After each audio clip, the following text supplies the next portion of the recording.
They say that the Eskimos have 23 words for snow, and, my Yiddish forebears have 100 words for argument, and America in the 20s had hundreds and hundreds of words for drunk, because people were drinking all the time.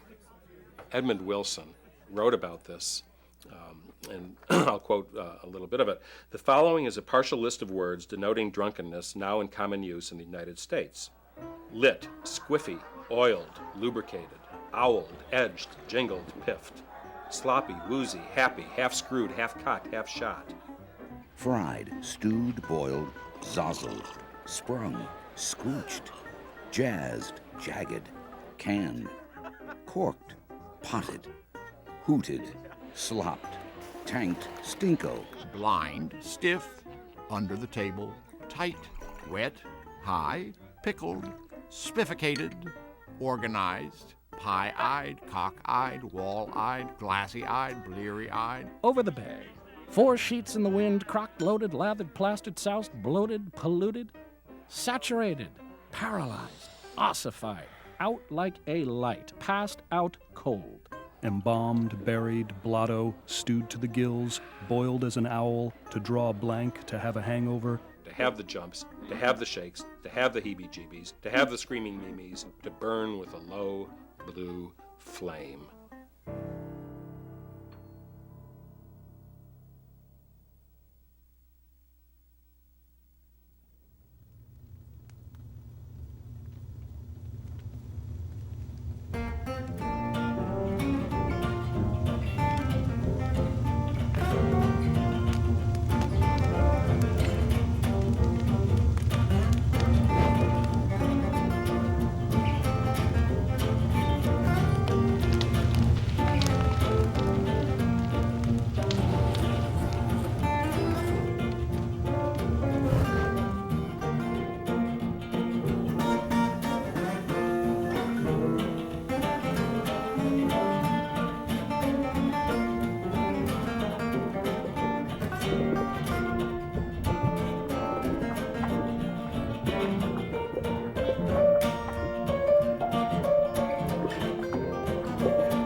Well, it's rather embarrassing.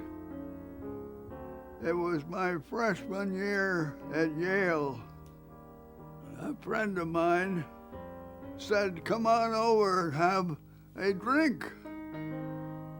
And I said, "Don't mind if I do."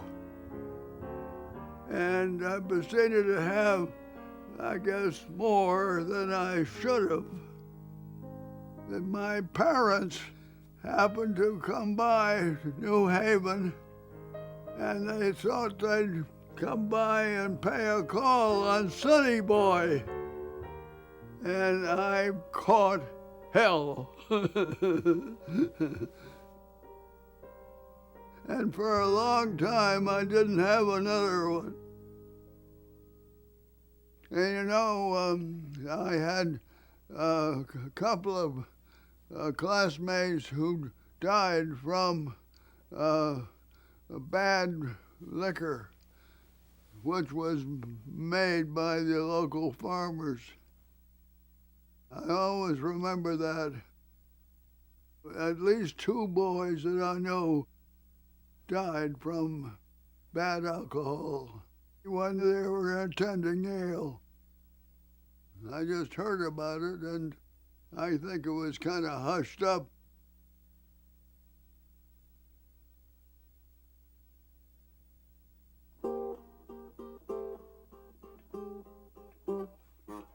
There was a lot of bootleggers. This is the only way they could make a living at that time. They used to keep those stills in real complicated places to get into. But we were in rough canyons out there. Rough country, too. Like many farmers and ranchers struggling to scratch a living out of the rugged hills of Union County, New Mexico, Elias Arguello made a little extra money making whiskey to sell to his neighbors. And my uncle, he had a cave up there where he had his still. That was a way of living, too, during the Depression. He used to take 5-gallon kegs full of whiskey, and I was my uncle's favorite child. He used to take me with him when he went out to check his barrels that he had up in the hills, and pint bottles and quart bottles that he'd hide out there. He'd sell them out there, you know, but he'd leave them out there. The guys that bought them would pay him, and he'd tell them where it was at, and they'd go get it. One day, agents turned up at the home Elias Arguello shared with his sister and her family, determined to find the liquor they were sure was somewhere on the premises. And the guy was, he said he wanted to check her house, because he said, I know there's liquor around here. And she said, there is no liquor around here. He said, but you can look around all you want. And he did. She said he went and looked under the covers of the bed. He looked under the bed. We just had a 2-room house. He went through it and he couldn't find anything. And she said, but you know, he forgot to check one place. And she said, there might be some out there. And he perked up, you know. She used to say that the guy just perked up, you know. He figured, man, I got something now.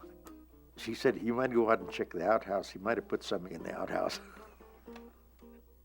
He turned around and left. So he never did get caught.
Carrie Nation is the name that most of us know because she had a hatchet, and she went into bars, and she genuinely did this in Topeka, Kansas, and other towns in the Midwest.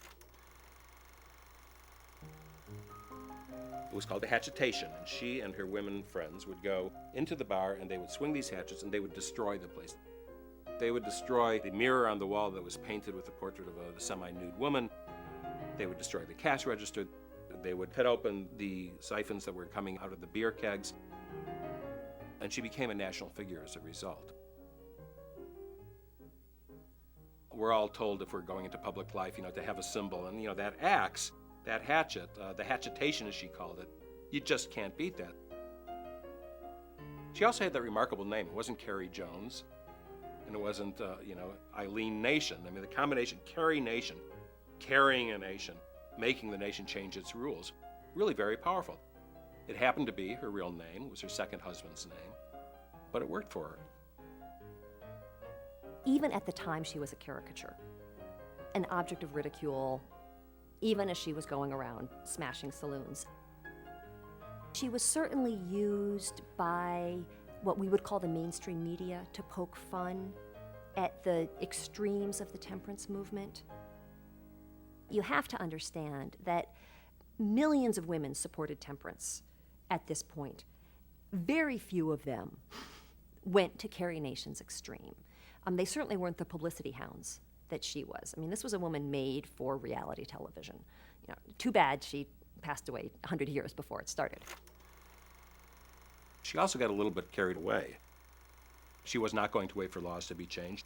She was a law unto herself and began to think of herself not just as a national figure, but as something of a deity. She believed that God was speaking to her. She was possessed. She had the fire of God, and she was not going to be stopped.